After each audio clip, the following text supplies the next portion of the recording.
Ladies and gentlemen, welcome back to the Gotham Chess Slow Run. In this series, I started at 400 on chess.com and I've climbed up the rating ladder, and today we will cross 1600. 1600 is right around the rating range where a strong intermediate player begins blossoming into an advanced player. 1800 is the beginning, as far as I'm concerned, of the advanced category. Openings, middle games, end games, all getting well-rounded and solid. Obviously, still everybody has certain weaknesses. And as I've been telling you, that is the exact rating range of this thing, all right? And if you haven't pre-ordered a signed copy, I'm going to put a link in the top line of the description, put a link in the pinned comment, and you could get it signed still. If it's there, I imagine it will be sold out within a week or so. This is last call. You can't get a signed pre-order anymore. Still trying to get them to Australia. We're working on it. Let's open up with pawn to d4. Maybe we'll go for a London. I will show you how to play a London system at this level. Let's do it. The accelerated London. My opponent mirrors me. Okay, so they are Londoning a London player. There are several ways to handle this. Personally, now switching it up and going for pawn to c4 is very normal. My opponent is playing incredibly fast. I don't know why. And generally, I like this London v. London approach, where you can ultimately put a queen on b3 and put some nice pressure on that side of the board. Bishop b4 is a move. Queen a4 check looks like it could win material. Of course, it doesn't because the opponent has knight c6, but still putting the knight like this is nice for us. We play pawn to e3, and then we will play knight f3 and so on, and develop and, castle. Also, with the knight being there, maybe we can pressure it in the long run. For now, I'm just going to finish up my development. Notice I'm not I can play pawn to a3. There's obviously nothing wrong with pawn to a3 at all, but I would like to develop in castle. h6 is, nothing particularly impressive. I can play a3 now. I cannot play a3. Another useful move in these positions is rook to c1, but of course, just developing your bishop and finishing up the castle is completely reasonable. Okay, and now we have a very, normal game between two 1600 level players. So how do we go from here? Pawn structure and piece play, okay, pawn to a6. I don't really know what that move does. I guess what that move is setting up is in the future, this move pawn to b5. And if you miss what the opponent is trying to do here, they might want to take on c4 and then play b5. That could be it. Now, at this point, if I play a3 and basically guarantee that the bishop gets traded for the knight, I should be in good shape. Although black could theoretically bring the bishop back here, and that would actually be okay, right? But okay, we make this trade. And now if d takes c4, I cannot take with the bishop, but I can take with the queen. Like if I took with the bishop, there would be b5, right? So I'm taking with the queen, I think. So it's a little... There's some stuff here that I'm seeing that can spook me a little bit, like knight to d5 and knight to a5, hitting my queen. Okay, this is not a good sign. So normally you want to preserve your bishop, right? You want to play something like bishop to g3, but I'm a little worried my queen is getting stuck, and this is why you always need to keep an eye on the opponent's resources. Knight a5 is a very nasty move. I probably have to defend this pawn, or maybe get out with my queen. That's another possibility, although I don't see anything wrong with simply playing like, rook c1 to just defend this pawn. But nice piece placement by the opponent, and they're probably going to end up getting their dark-squared bishop back. At this level, I really have to play for the kill like every game. I cannot sort of assume that, my opponents are lower rated and they're not going to find all the best moves all the time. So that was a very nice transformation of the position by my opponent. Now we make this trade. And if black plays something like queen to d6, I can play pawn to g3, or I can jump in with my knight to e5. In fact, this is a fork of two pawns. So I have to be active, energetic here, and I have to not stall out on the clock. I've got to continue to apply, pressure and show you how your first instinct can translate into rating points. So I am going to jump in here with my knight. I think this is the best move. Because now after this trade, I put pressure on this pawn. If my opponent plays queen takes a3, I'm taking on c6. Playing passive defense there would have just allowed queen a3. And even though losing a pawn on the outskirts of the board like that is not the worst thing in the world, it's a pawn. There's absolutely no reason to lose it. Now, if this happens, I think I'm going to just take with my f-pawn. And the other benefit of jumping in with this knight anchored in by these two pieces is my bishop can improve and put pressure on this diagonal. The knight retreats. My pawn is still hanging. I can push it. I can... Wow, are they really going to play pawn to f6? This is an extremely impressive noob. But I think bishop f3 is a very reasonable move. I improve my bishop. I target this. And knight d5, they might try to put another knight on d5. This idea of knight to e7 is what we call a reroute. Yeah, very useful little skill to learn. So pawn to f6 is indeed played. Now knight to d3 looks okay, but after b5, my queen can't guard the knight. So I think I might need to play this move. As much as I hate this move, I might need to play this move, knight to g4. And obviously f4 is hanging, which they take. But now I'm thinking, and then my knight is hanging. But I'm thinking maybe I can bring this knight back here, which hits the bishop. This is still there, and this is still possible. I still have a lot of pressure on the position. I don't think it's that easy for black to deal with everything. Maybe b5 is the easiest solution. Oh, that move is a tactical blunder. You see, my opponent got mixed up in all the complications, and this continuity, they lose this pawn, and it's a fork, and now I just win the game. But honestly, that, my opponent was, and I'm going to take the bishop and trade the queens, obviously. My opponent was doing a nice job there, maneuvering the knight into the middle of the board, and actually they were doing very, very well. But they made a tactical mistake. They kind of got lost in the web of complications. And in that position, I was down a pawn, but I think I had a lot of pressure. I was pressuring 4 different points in the position, which, okay, they just resign, which I get it. I mean, you kind of don't want to play on. I want to draw attention to that moment. I don't think the position was so simple when my knight got to the e3 square. Yeah, look at this. It's equal. Even though I'm down a full pawn here, my position is so strong that, I'm threatening to take anything the second that it's going to become unprotected. This queen is in a very difficult position too, because if you think about the mechanics of that pawn on e6, the bishop needs to protect it and the queen needs to protect it, but the queen also needs to protect this pawn. So it's not an easy position at all. The way that black has to play here is this move b5, not because it attacks my queen.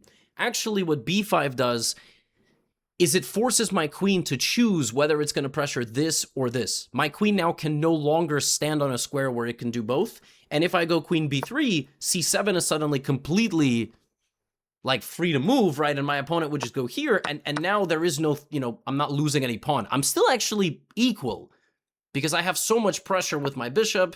And this is what's called compensation. I'm compensating for the loss of a pawn here with pressure on the opponent and clear weaknesses. A light squared bishop targeting 3 light square pawns.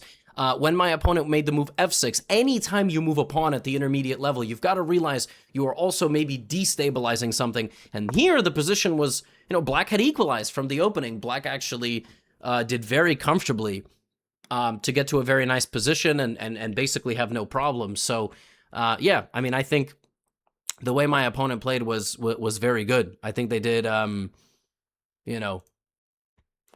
actually very nice. But after knight e3, of course, bishop e4, continuity, that simply weakens this. My opponent was trying to trade the bishop for the bishop, but this move loses. It just loses everything on the spot. One quick thing about the opening. This game shows you how just playing opening principles and not actually knowing any openings is sort of a drawback at this level, because you'll notice in the slow run, I have played pawns, knight, bishop, etc., and I just got a game. But it's not enough. It's not enough to just get a game anymore if you have no clear advantage or plan of what's next. You have to understand how to play the position after you land from the opening. Of course, you don't have to. You could just get an equal position every single time. But I'm going to try to show you in the next couple games how knowing the opening better than your opponent is a major, major plus. Here, if I went bishop g3, after knight a5, this move comes as a massive shock. And, knight c3 is just losing because I can't move my queen anywhere. And then after queen a2, you know, my opponent gets to a position like, oh, I blundered the queen in one move. But like something like this, and black is just better. Black just has an extra pawn here. So you got to understand, like, the position that we stumbled into here, and to spot knight a5, that's the skill I'm trying to get you to develop. A lot of you would look at b5 and just be like, oh, that doesn't work, and completely miss that knight a5 is not just an attack on the queen. Your queen is suddenly feeling very stuck here and has to protect this. So actually the move that I played, rook c1, wasn't the best, but it was reasonable. And obviously here, jumping in with my knight and improving my position was the way to go. Stockfish here, I have it open now, likes knight takes, pawn takes, queen a3, queen c7, and actually just thinks that after bishop e4, black is better. I don't know if that's very easy to understand at this level, because white would just go here, try to trade the queens, and, you know, very quickly, you know, we could just get like a totally equal position. But yeah, this kind of shows you that, like, if you just wing the opening at 1600, black will equalize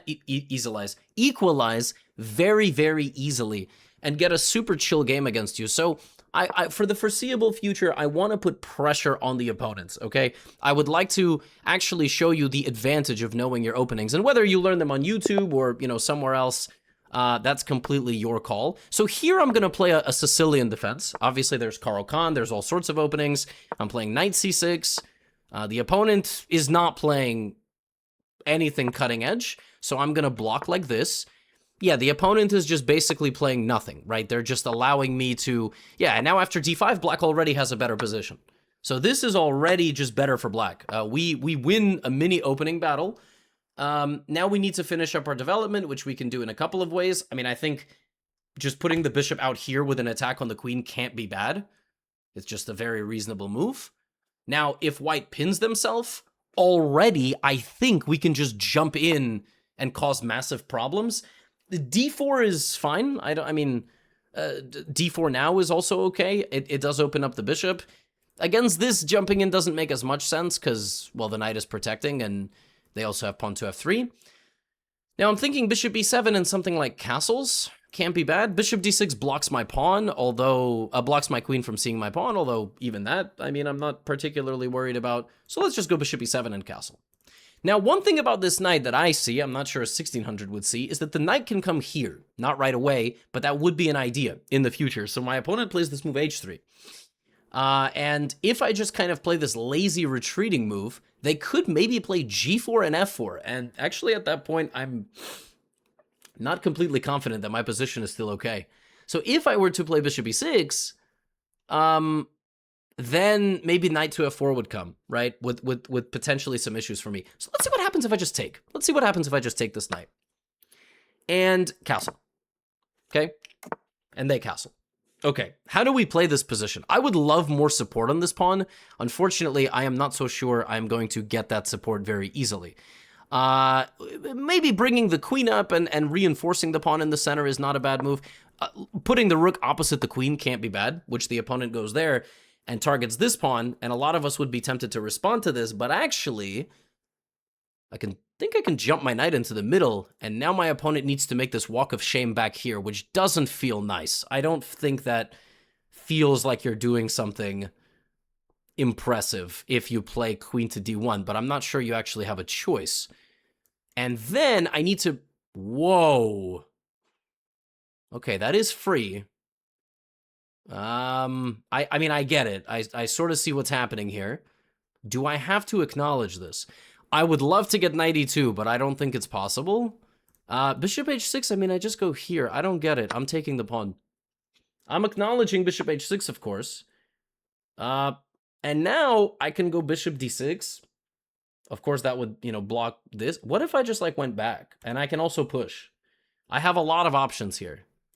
Let's just go back. So I just won the pawn and I went back, and, you know, I'm expecting bishop h6, which actually loses. It's actually losing. I just realized, to knight f5. Bishop h6 with an attack here. Of course, g6 I would play.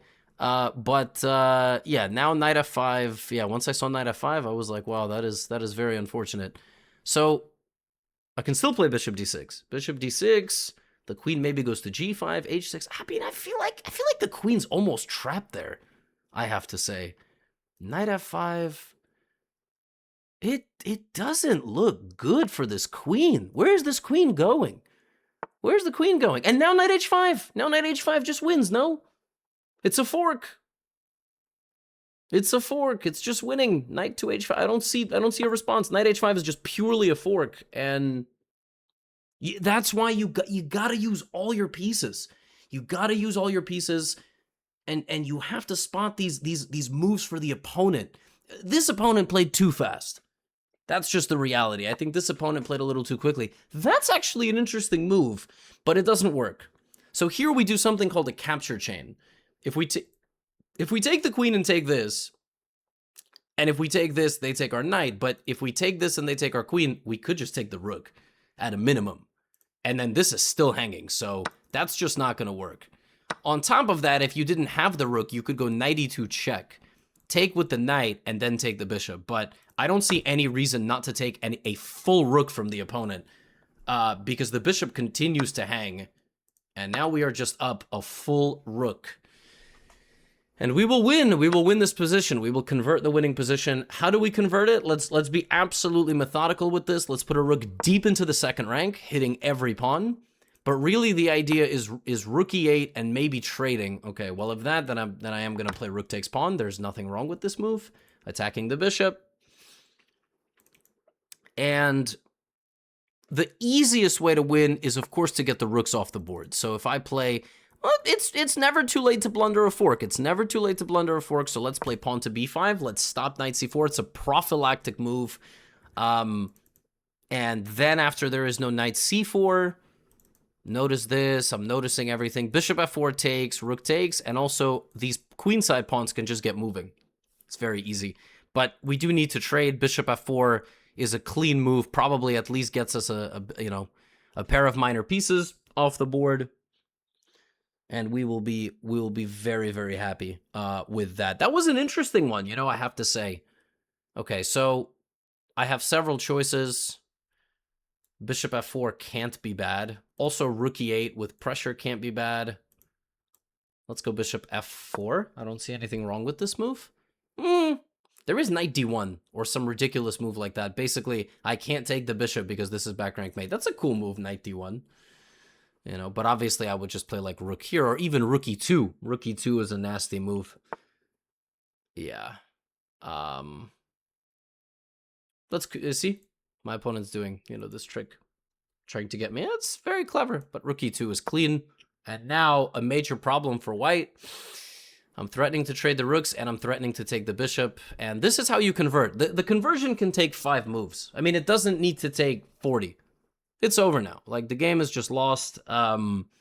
We crossed 1600 elo emphatically.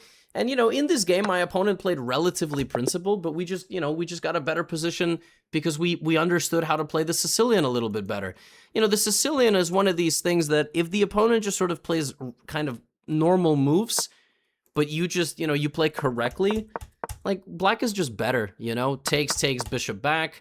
And now what the computer wants us to play is not bishop g4, which is a nice little dopamine move. The computer is very simple. It's very pragmatic. It just wants bishop e6, defending, and if knight e2, bishop e7, and if the knight comes to f4, it just wants queen d7. Like, make sure everything in the middle is protected. This is a very unique thing about this pawn structure, is that, there could be some pressure here, like this. But it just wants queen d7. If you want, you can, as early as here, just play d4 and have a better position.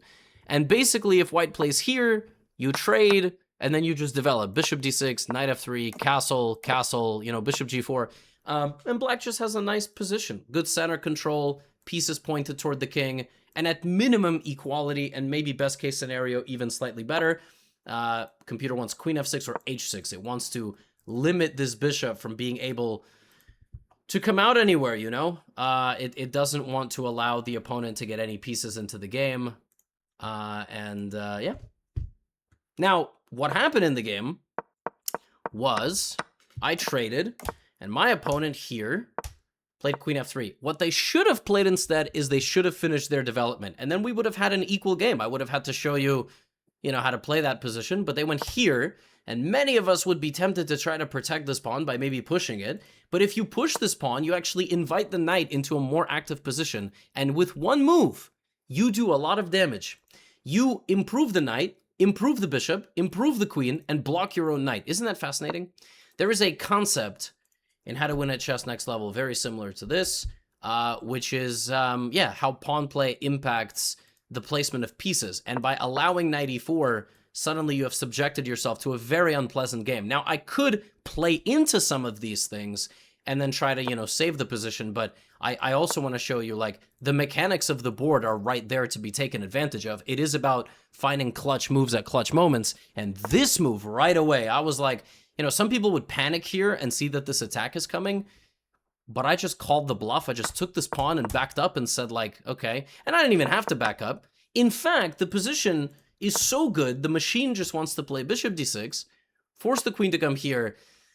Yeah, and now this plan is really ruthless, but I'm not even sure I would have played this in a game. I would have just taken the pawn. Stockfish here wants bishop c7, queen d6, queen h2 mate. And it doesn't see an easy way that white can stop this. Because if white plays g3, white plays, blunders knight f3.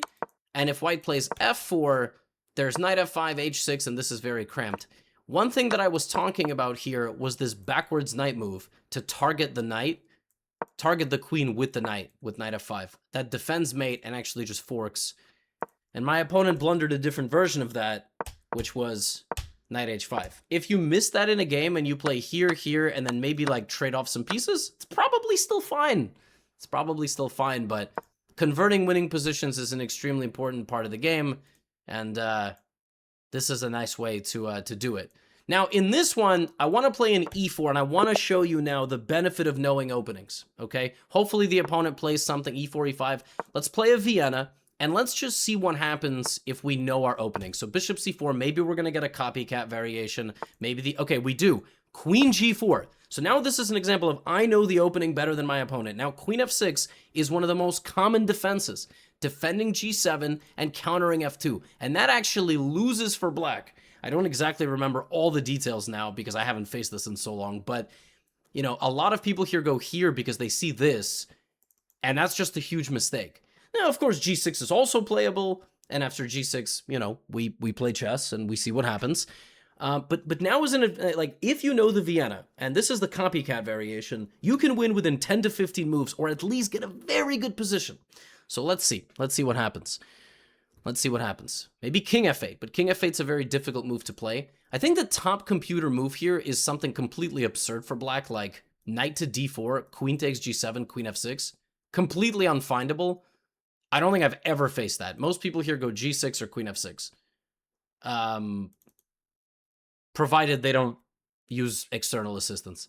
d5 looks cool. Knight. Okay, so this is also just a very common mistake because it allows this. And so now black has to play rook f8. And that's just, this is already a bit of a disaster. Now, with the fact that this pawn is gone, now d3 and bishop g5 become a lot more powerful. So d3, bishop g5, and I mean, it's almost resignation for black, almost. Even d4 here with a tempo, knight takes bishop g5. I'm going to go d3. I don't want to take too many risks here.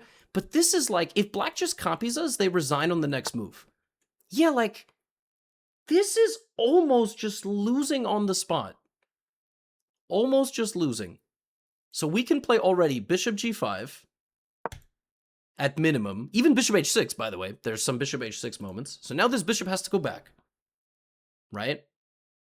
And I mean, I can just play knight f3 and castle. I don't care that this bishop is getting taken. I need to prioritize my development. The one thing is, if this bishop is taken,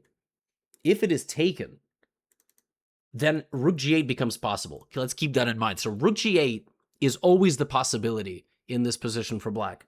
So maybe we do have to act a little bit more, emphatically to like, we could take and take. That is also possible, But we want to be precise. We want to play with a viciousness here. And obviously, after the game, you analyze. You're like, oh, what could I have done a bit better? How could I have been more ruthless? Because I am looking at the position, and losing this bishop certainly takes the sting out of my attack a little bit. Like, I want to play bishop f6 and queen h7, but that allows rook h8 in some positions, like take here, knight take, rook h8, queen f5 has to come back. You know, maybe some sort of knight f3, take, rook g8. I can come out with my queen, maybe. Something like that. Let's play knight f3. Let's get another piece into the game here. I expect, of course, this trade to happen. And now black should probably play rook g8 without even, like, thinking. Of course, e5 is hanging, so that's a little hard to do. It's a little hard to do, but rook g8, yeah, we play queen h6. I don't see any reason not to play this move. And now, if knight g4 attacking our queen, we can just take. If knight g4, we can also take on e7. So we are winning. There is nothing to panic about here. We're castling, maybe. Just, this would be a very tragic way to lose your queen. Okay, so maybe queen h4. I like queen h4 more than queen h3, as queen h3 walks into this bishop. The opponent is defending very well. I mean, I have to give credit where it's due. This is incredible defense against a very difficult opening.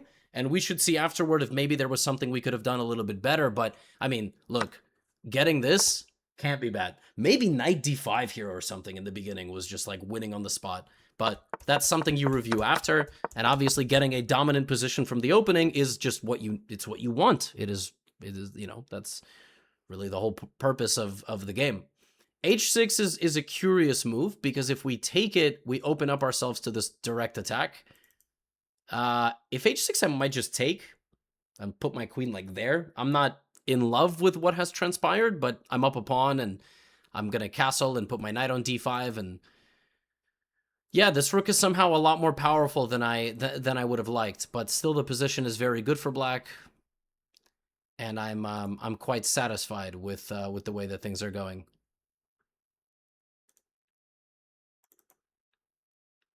Anyway, 1600 is no joke. You can get a crushing position, but people are going to lock in. They're going to try to find the best moves.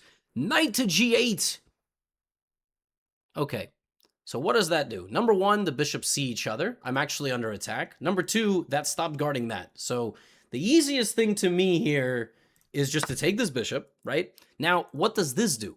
This opens up the rook to see this. You see how the board is changing every single move? Now our queens see each other. So at a minimum here, I can take the queen and take this pawn. If I do that, they would go here. So that's something I have to decide. I can also take here. Now that the board has cleared a little bit, maybe a rook takes pawn is possible. I have to check that out. Honestly, maybe just getting rid of the queen and taking on e5 is the way to go, or just like castling. Like I could go here. Now, truly the meta of this position is that winning a center pawn is better than saving a flank pawn. Winning this pawn is a very good thing for me. It is good in my opinion. I mean, I would be shocked if I analyzed the game afterward and this was not the best move, but it does allow rook takes pawn. Now, how do you win this position from here? Okay, the opponent has taken, right? How do you win this position? Well, I would like to castle. That would lose this pawn, but it would allow me to potentially infiltrate, over here. Still, losing that pawn is probably bad, so let's go back and then castle long, and we will grind our opponent down in an endgame. Retreating is not always good, but it's very good if you have a clear plan to, avoid losing any material. Another thing white can do is keep the king in the middle, but it's a little bit too radical of an idea, and castling is certainly the best move. There is also this move knight to b5, which is quite annoying for black. Spawning this at this exact moment is what I want you to get to 1600 and start to consider. Knight b5 is really annoying because after knight b5, black does not have an easy way to protect this pawn. They have to move the king. And if the king has to stay in the middle, white is going to have pretty good long-term game, I think, instead of allowing the king to castle, in my opinion. So king d8 is very tragic because then the rook is not going to get out. And now we can castle or play king f1, but castle.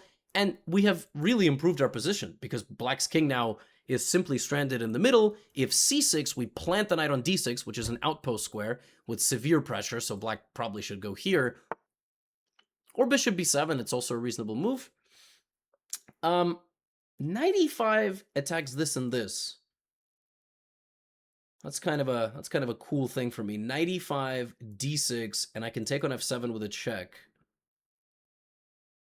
Or I can play simple chess and back up. Knight e5, d6, knight f7, king d7. I mean, it looks like that's what I should do in the position. I can't imagine winning a pawn could ever be a bad move. But what I actually would play here in a game is probably knight to c3. And I will explain myself in a moment. I don't like giving black the chance to get 3 moves and activate all their pieces. We will analyze after the game if knight e5 was the best move there. I want to play very simple. I want to remove all counterplay. Look, by the way, now knight e5, again, could be very vicious. d6 takes. But if you just remove the counterplay, you shut down the opponent. It oftentimes is a much easier way to play. Like rook g1, trading this rook, regaining control of the file is perfect. Perfect. If my next move is here and I dominate the g file, and then I bring my king to the middle and I advance my pawns, that is the way you play endgames. You play them very controlled. You'll notice I played knight to b5 to force the opponent to stand their king in the middle. This now is a real threat, as the counterplay is sort of stopped. Okay, but I'm going to follow through with this plan, right? So we're going to gain control of the g file, which was always the idea. Whoa, rook back to g6. That is an unbelievable move. Rook back to g6. Incredible stuff. So the idea is to try to get me to take the rook so that the opponent improves the position. Does it really matter? Because I do want to make progress here somehow. I want to, maybe, like, I want to be taken. So maybe f4, f5. But honestly, it's not the worst thing to just take this rook, because I'm just going to get another rook there in a moment. But still, I mean, incredible decision-making. Like, to go back with the rook is just completely crazy. It clearly shows the level here. And now we need to figure out, like, how are we transforming things? Like, can I just push this pawn and, make some improvements? Can I bring the king to the middle? Improving the structure for black was a very good decision. The opponent is, clearly a decent player. Yeah, I'm going to have to try to win this game. Let's start with e5. We're going to try to trade pawns and improve the structure a little bit for ourselves. Get over here with the knight. King d7 is probably the best move for black. Probably. And then they're going to put pressure on this pawn. Yeah, wow. So king d7 is being played, huh? Incredible. Look at this. So if c takes, I kind of want to play knight f4 and maybe put pressure. Ooh, king takes is insane. To bring the king out like that is, I don't know if I support that. That's insanity. That is just utter insanity to play like that, because I feel like now I'm going to have some massive attack here on the opponent. I mean, maybe knight b4, knight e4 check. Like, the problem with my move, okay, so knight e5, knight e4 check. The king is going to run to g7. Oh, and then I have knight c5. Look at this important move. Knight c5, very nice move. And the point is I attack the knight and the bishop. And this is bad for black, because if I can get in with my rook, yeah, like this is bad. Black now has to probably go for rook h8. Rook c8 here would be passive defense. You don't want to defend like this, because ultimately I'm going to take and just eat the pawns. With black here, you might need to play something like a rook h8. Just be more active, just chuck the pawns and go for something. But it's so hard, because I'm going to eat you alive on the queen side. And this shows you endgame technique. Bishop versus knight. Notice how I shut down the counterplay. Notice how all these pawns are on the right color that benefits me. That bishop can't really participate. And rook h8 on the board. Wow. Okay, I'm going to take that. We're going to play bishop back c8. I'm going to take this pawn. They still can't take my pawn here. It's going to be a little tricky to win this, but we're going to get it done. And notice I'm not overthinking. So the bishop now, the rook can't move. The bishop has to move. I expect something like bishop f5. Okay, so now rook h2 is there. But I think I'm faster here. This is crazy, by the way. I mean, this is, the level here is insane from the opponent. This is, If I take, they're going to take and take. So I need to lock this down somehow. I can bring my king, but then they're going to take this pawn, but then I'm going to take that pawn. That should be winning for me. So I'm going to go king d2. They're going to take this pawn. I'm going to go king here to protect my pawn, giving up this pawn, but taking this pawn, and I'm going to have 3 pawns on the queen side. Okay, so they're checking me instead. Oh my gosh, are they trying to play here? Nah, this is crazy. This is absolutely insane. I can also push maybe, but then they're going to put pressure on the pin piece. Oh my. If king d4, rook f3, and then we're going to get into a pawn race? Really? You really mean to tell me that my opponent is spotting all of this in advance? That is bananas. All right, I'm just going to have to play faster. Rook f3, maybe here. Okay, and now maybe king e2 is the move. So if bishop check, now I can maybe come up. Okay, they take. Maybe I can check and get my knight back, by the way. That actually, look at this. I'm checking. So I'm improving my knight first before proceeding with the rest of the game. Check this. I'm checking and bringing my knight to d4 first. And then I'm taking on a7. I'm doing this fast because I only have 3 minutes. So it's very important I save this pawn. Otherwise, there would have been 2 runaway pawns here. And I'm trying to keep this game under control. And when I win this pawn, I'm going to have 3 connected queenside pawns to just advance. There is an endgames chapter in my next book. This is an example of practical endgames right here. So if king e5, there's always knight f3. Okay, I'm going to take. And now if king e5, hopefully we just win with knight f3 and that's the end of the game. But this is my plan right now. I need to just push these pawns.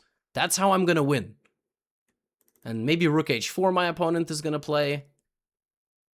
Rook h4 looks like a very reasonable move. I've been shocked that this person has been finding this type of level of defending. Like, really, it's, I mean, 1600 is incredible, like incredibly strong. But with a minute on the clock, probably you should lose this with black.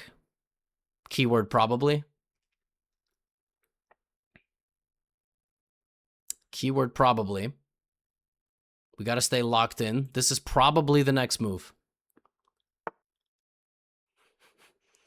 So rook d7 would lose a pawn. I don't want to do that. King up, there's check, and I lose the knight.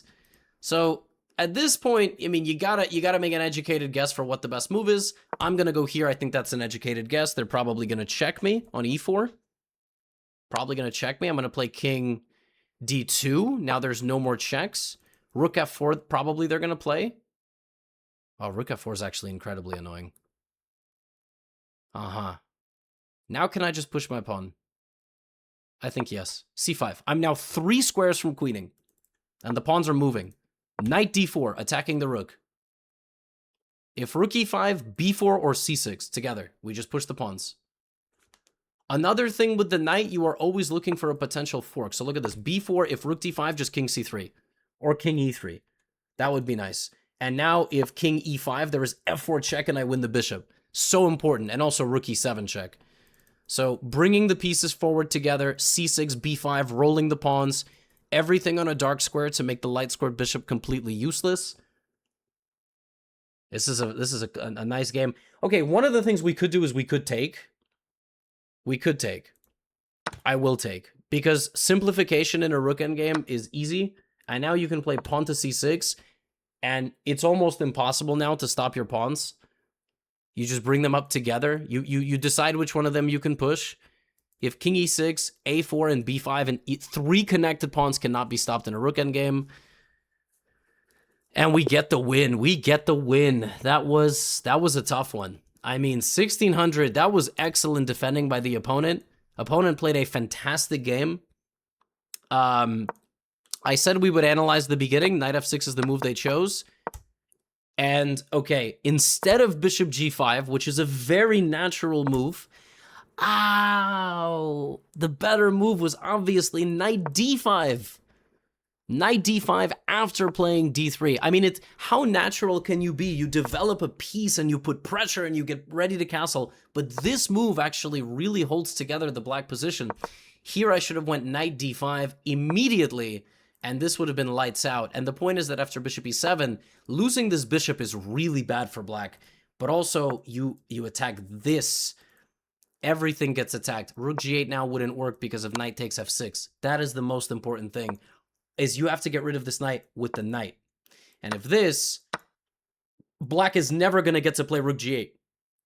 And even if they go here, you have check at a minimum. So something like this, bishop h6, and white would win within 10 or 15 moves. That goes to show you that even though you can get a dominant position from the opening, you still have to get work done, you know? Here I should have been a little bit more accurate, but I went here, and then, you know, here black actually got very close to equalizing. Very, very close. You know, black got nearly an equal position by playing this variation, you know, and then they found this. This was correct. And then knight g8 was a mistake because, yeah, I mean, I went here. This is the second best move according to the computer. I'm seeing it now. Knight b5 immediately would have been good. But let's see. So takes was good for me. Knight back was okay. Knight b5 here was completely winning. But I wanted to show you that after castling rook f2, you know, making a prophylactic move is good. But actually, knight b5 straight away is completely vicious because there is no king d8. Knight b5 just wins the game. That again, would have been the clinical way to convert this game from the opening straight away.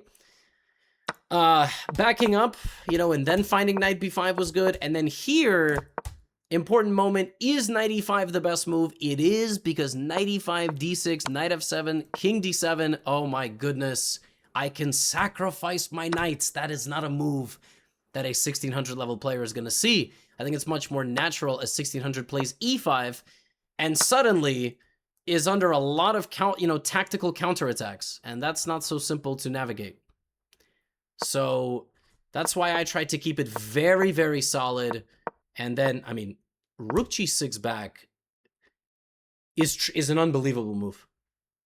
This is so high level, rook g6 back. I can't even believe it was played by a 1600. My opponent didn't trade with me, and it, didn't give me control of the file. Instead, they went back. And now I shouldn't take. This is not a good trade for me. Look at this. 2.3 to 1.3. Of course, I played it because I'm trying, I can't always play the move that, I think the best move here is trying to attack this rook, like something like f4, f5. F4, f5, force the rook to make a decision, and then you get in with your rook. It's just amazing that one trade can lower the advantage by that much, right? It's amazing. Chess is crazy. And then taking with the king here, taking with the king is terrible. And that obviously opened the floodgates to this very nice counterattack where I got in and I managed to, I managed to win this. Obviously, rook a7, and this is also possible. And this endgame is winning because white is just faster. g5, c6, here. White is winning the race. That was fun. That was a fun episode. A lot of high-level stuff in this game, in these 3 games in this episode. I hope you enjoyed. Get a signed copy of How to Win at Chess Next Level while you still can. I'll see you all for episode number 40. Get out of here.